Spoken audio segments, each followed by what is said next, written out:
I've been raised in Dominican Republic and in Spain, Madrid. And I'm coming here in December the 2nd, 1992 to USA.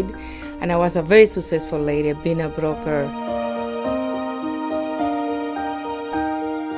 You know, to have $350,000 in saving, to have zero, and what I'm going to do now? I'm going to be homeless, homeless, no food. And then at my age, it's hard to ask for help. It's like we feel embarrassed, you know.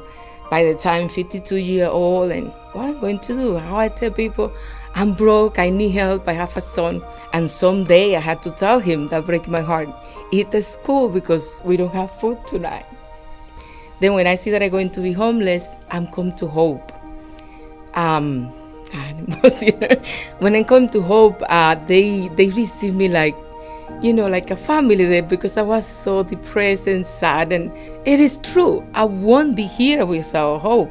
Not only me and my son, my family, so me and my kid, I won't be here without hope. I don't know where I be, homeless on the street, you know, and I won't be in my school. I won't be successful.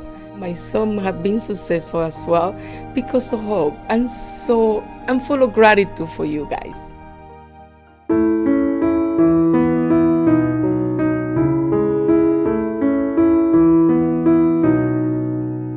We became homeless, and I was homeless for 2 years with my mom and my brothers and my sister. And so we went from having a 5-bedroom house down to living, you know, from a cot to a cot every night. Sometimes we slept in the Burger King parking lot in Boston. It wasn't really the best experience. You know, no one actually wants that, but, you know, it made me who I am today.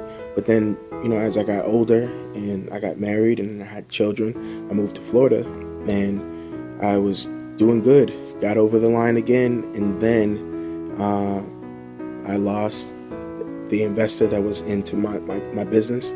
And then I actually ended up taking a really, really big hit, and we lost almost everything. And I went down from having a whole bunch of money in our savings, a whole bunch of money in our bank accounts, to having literally $36. And that was all we had to our names. And, you know, we started all over again, and I found myself in a place where I needed help again. You know, I was in a place where I was about to panhandle because I didn't have a job. I didn't mention I got really, really sick. At that time, I didn't have food. I didn't know where to get food from. You know, it's different from having resource centers in one city, but I'm all the way down on the same coast, but all the way down in a different state, and I don't know where to go. I was on the street, walking around, and this lady said to me, she said, you know, if you need to find, you know, places that have food and whatnot, here's a list of places. And she highlighted Hope Helps over here in Oviedo. The resources here is just, it's incredible, you know, and I know you're smiling like, you know, it kind of sounds like I'm like getting, you know, paid to do this, but I'm not. Like, this center, from what I've seen, is the best. And I've been in and out of centers, drop-in centers, in the system, out of the system. I can say honestly that this is the best center that I've been in because of the food that's provided here. And I know a lot of people take this for advantage, but I was actually able to lose weight.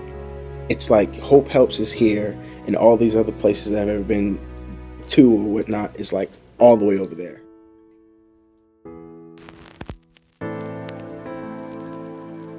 I was hungry, and I was embarrassed. I was hopeless. You always think you'll be homeless because of something you've done or your own actions, but in my case, my mother had addiction. She had addictions to drugs and alcohol, and it caused us to lose everything.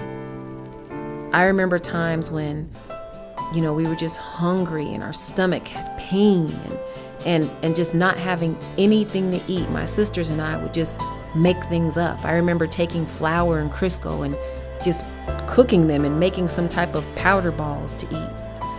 Or I remember times when my mother would take us to our food pantry and they would give us cornmeal with worms in it and old moldy donuts, and it just wasn't enough for a family of 4. There were times when our water would get cut off and we would have to take buckets and take them across the street in front of all of our friends who were playing and fill them up with water just so that we could flush the toilet, so that we wouldn't have a stench in our house. You know, my sisters and I having to huddle by the fireplace for heat because we had no heat or electricity. There was a point when my grandmother stepped in, and when she did, things changed for us. Now I'm a wife, a mother of 3, and a 4-time Olympian.